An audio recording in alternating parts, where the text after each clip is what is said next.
Sign কি আছে, plus আছে, দুটোর ক্ষেত্রেই কি আছে, প্লাস আছে, তাহলে সামনে বসে যাবে প্লাস। এখানেও দেখো সেম সাইন আছে, তাহলে আমরা কি করব, সংখ্যা দুটো যোগ করব। তাহলে এখানে 7 আর 5 এ 12, আর চিহ্নটা কি বসবে, সাইনটা কি বসবে, যেহেতু দুটো সংখ্যায় মাইনাস আছে সেহেতু সাইনটা বসবে মাইনাস, এখানে হয়ে যাবে মাইনাস। এবার যদি অপোজিট সাইন চলে আসে তখন আমরা কি করব, বড় সংখ্যাটা থেকে ছোট সংখ্যাকে বিয়োগ করব এবং বড় সংখ্যা সাইনটা আমরা বসিয়ে দেব।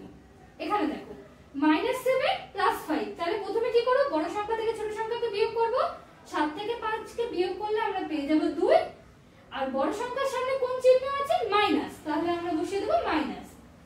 এখানে কি বড় সংখ্যা থেকে ছোট সংখ্যাকে বিয়োগ করব, তাহলে আমরা কি পেয়ে যাব 2, আর 7 মানে বড়